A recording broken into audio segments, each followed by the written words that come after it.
Hey guys, welcome back to my channel. This is Nia and today I will be painting these mushrooms and I will take you through the steps that I took to paint this. This was requested by a viewer and I also happen to love mushrooms, so I decided to slip this one in. So to start off, I first do a rough sketch until I'm happy with the composition, and I draw out the outlines on normal print paper and then I've traced it onto my watercolor paper. I've also left out the details and decided to draw it on straight to the watercolor paper because sometimes it might be a little bit hard to see through really thick watercolor paper, so I decided to just leave out the details and draw it freehand afterwards, as long as I have the basic structure and composition of the drawing. Before this drawing, I didn't know too much about these types of mushrooms, and I decided to choose this particular one because it has such a dreamy fairy tale feel to it. So like any other paintings that I paint, if I'm not too familiar with the subject, I tend to do a little bit of research, whether it be browsing through Pinterest or watching an informational video on the subject, just to educate myself and be aware of the types of things I need to look for while drawing the subject. So what I have found out about these mushrooms, they are called the fly agaric, and I think their scientific name is Amanita muscaria mushrooms. They start off completely off-white with those specks. They're just like bulging out, and as they grow, the mushroom sort of breaks through those white outer area, and that's why you have the white specks. As it gets older, the mushrooms will open up and it will become somewhat concave at its later stage. That is why the smaller one has more white specks, and the specks are also closer together, and as the mushrooms get bigger, the white specks are more spread out throughout the mushroom. In this painting, I decided to do 3 growth stages of these mushrooms because I feel like I really like the triangular composition, and 3 is usually a good number to go in terms of composition anyway. Because the white specks are quite small and it would be quite tedious if I were to paint around it one by one, I decided to mask off the white area using my masking fluid. I'm using the one by Winsor & Newton. Basically, I use a small brush that I already damaged or something that I don't care for to brush on the masking fluid. Make sure you don't use any good brushes because it'll pretty much ruin it. So now I'm just carefully placing the masking fluid where all the white specks are, so it'll be much easier to paint on the red mushrooms without caring for these. When you're done masking off the areas, I like to clean my brush. Now because I'm using a small brush, it'll probably be dry by now, so I'm just going to pull off the excess masking fluid, but if it's still wet, you can quickly dissolve it in water. I also clean off any masking fluid around the sides, and sometimes if you don't use your masking fluid too often, like me, the skunk will just build up on the lid. So before you close the lid back on the bottle, it's a good idea to just pull them off, or else your bottle will be a nightmare to open the next time you use it. Now that you've masked off all the white spots, make sure all the masking fluid is completely dry. This particular brand dries off a bit yellow, so once it has turned color or it has turned into more of a plasticky consistency that is no longer sticky, that's a sign of it being dry. If it looks like it's still going to smudge, leave it for a while and come back to it. But if not, we are now ready to paint, so get all your supplies ready and let's begin painting. Like all paintings, I'd like to start off with a good base color, and since our main subject is the mushroom, I feel like it's a good place to start. I mix a bit of deep yellow and vermilion to create an orangey color. This is because I don't have orange, but if you have orange in your palette, go ahead and use it. I'm going to paint this color around the size of the biggest mushroom head, and as we get towards the middle, the color will slowly transition into more of a red color. So I just use the same vermilion for the time being. For what I've seen in Pinterest or the pictures that I went through before I painted this, the younger mushrooms tend to have richer, more deeper red color, so I'm going to skip the orange mixture for both the younger mushrooms, and I'm going straight into the vermilion, but this time I'm going to add some crimson lake to boost the richness of the red for the smaller mushrooms. While the largest mushroom is still slightly damp, I tried to build up the color towards the middle of the head by adding some more vermilion, but in a thicker consistency, and I'm just going to let it naturally settle with the rest of the surrounding colors. Making the middle part darker will suggest the concave shape of the mushroom. Now that we've painted the base colors for the mushroom cap, we're going to start painting the stem. This is quite tricky as it usually is with painting really light colors in general. So basically I'm going to use a warm shadow color and a cool shadow color for the stem. And to start off, I'm going to paint some of the warmer shadows first.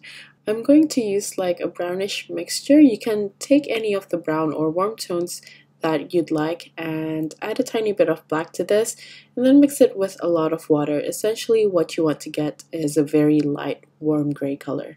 Once I've placed some of the warm grays down, I'd usually like to wait for this to dry so I can see how light it gets when it dries off. And I'm going to build it in layer by layer very thinly. While we wait for that part to dry, I'm also going to start coloring some of the vegetation. I have quite a few rays of green in my palette and I'd like to mix it up a bit. And even if you don't have too many colors, you can add reds or yellows or even blues to your green colors to create so many different tones of greens. Here for mine, I mostly use sap green and olive green because I really like the transparencies of those colors, but I also mix in some yellows if I want to make the color more bright but still warm, or add a touch of vermilion if I want a warmer autumn leaf color. Now I'm going to go back to the shadows under the mushrooms and on the stem. I'm going to use a smaller brush this time to make smaller strokes and start building up on the texture. I want to start separating the warm shadows and the cool shadows now, so I'm going to increase the warmth of the gray that we mixed before by adding some deep yellow and black. And I'm going to do thin strokes vertically on the stem to create some textures, just on all the sides of the 3 mushrooms, leaving the middle of the stem lighter in color. We're going to work on the cooler shadows now. To make the cool shadow, I mixed in cobalt blue, cobalt violet, and black with a lot of water as we did for the warmer grays. And I'm going to start painting some textures on the left-hand side of the mushroom. I'm also free painting the ring of the mushroom towards the bottom where the mushrooms are growing out of. I'm going to paint them as frills, and as they get towards the bottom of the stem, they get closer together. Essentially, at this point, we are going to still create texture and define some shapes of the stem by outlining them lightly, but at the same time building up the shadows because the stem itself is fairly wide, so be careful with the amount of paint you have while painting this part. Don't try to overwork it or else the mushroom stem might turn a little bit too dark. We're going to do the exact same thing now for the gills of the mushroom, which is those lines below the mushrooms using the same shadow color that we used before, the warm and the cool shadows. For the gills, I'm going to paint thin strokes towards the middle of the mushroom. I'm going to still separate the warmer shadows for the right hand side and the cooler shadows for the left hand side of the mushroom, and to mix both the warm and the cool shadows as we get towards the middle. I also tried to darken the gill closer to the stem because it's the most covered part of the mushroom that isn't getting too much sunlight. As you can tell, I keep going back and forth on so many parts of the painting because when I wait for certain areas to dry, I tend to work on other things and then go back to the now dry areas.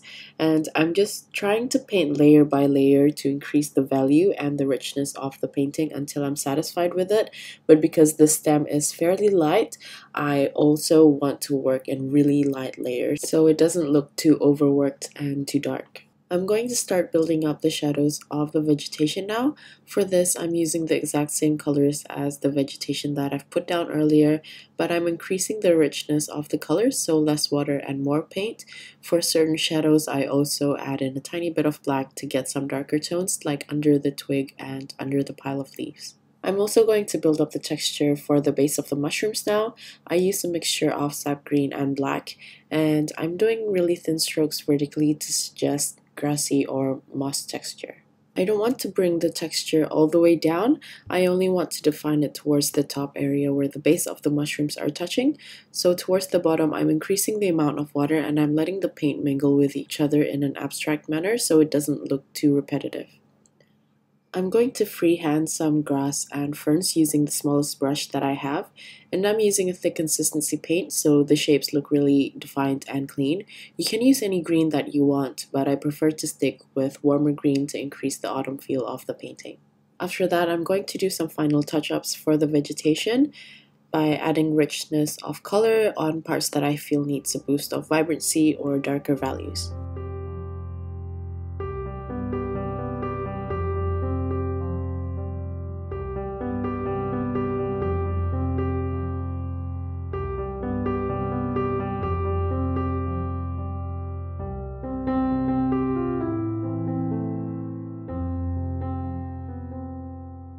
I'm going to go back on the gills again now, and as usual I'm going to define the lines, but this time I'm also going to paint the gills on the largest mushroom using the exact same method.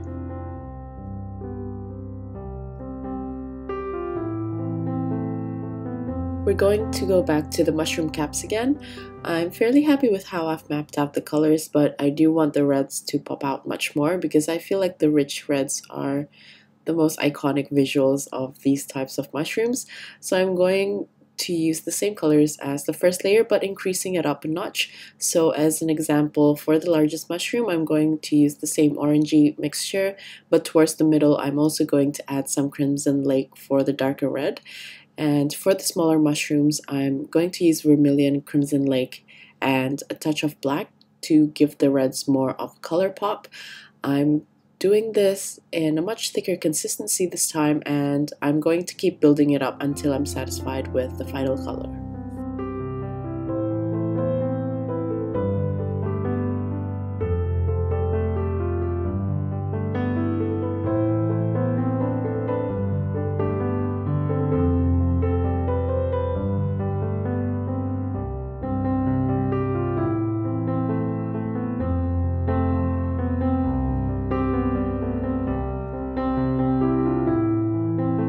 What I'm doing now is optional. I just wanted to add some grass by making thin long strands around the sides of the mushrooms just to give the painting a bit more life and texture.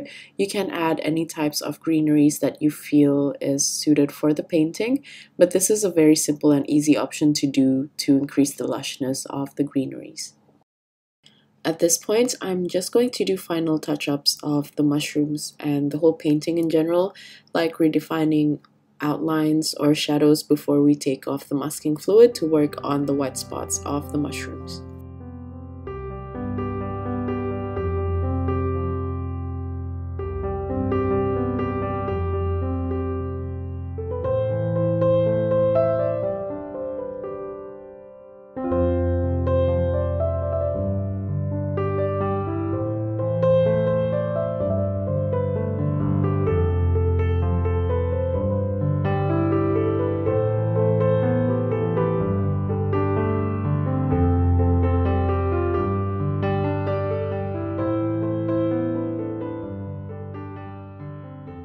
To take off the masking fluid, I just usually use my fingertips to rub off the masking fluid off, and it should come off easily.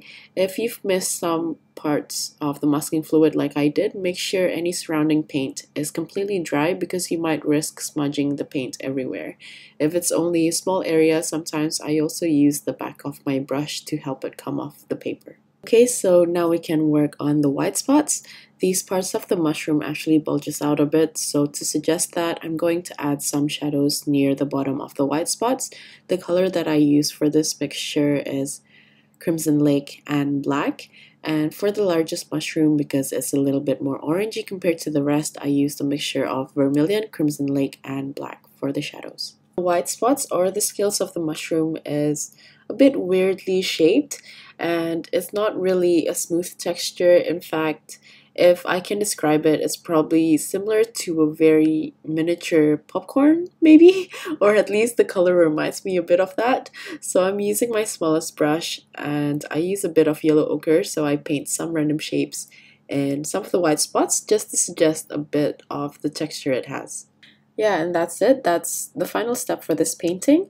I'm sorry that I ended up speeding this one quite a bit, but the painting took me around 1.5 hours to paint, which is a little bit too long for a YouTube video. So yeah, I don't usually do these types of tutorials either, but I hope you enjoyed it. If you would like to watch more tutorials by me, you can check out my playlist for some small tutorials, or follow me on my Skillshare account for longer, more in-depth watercolor classes.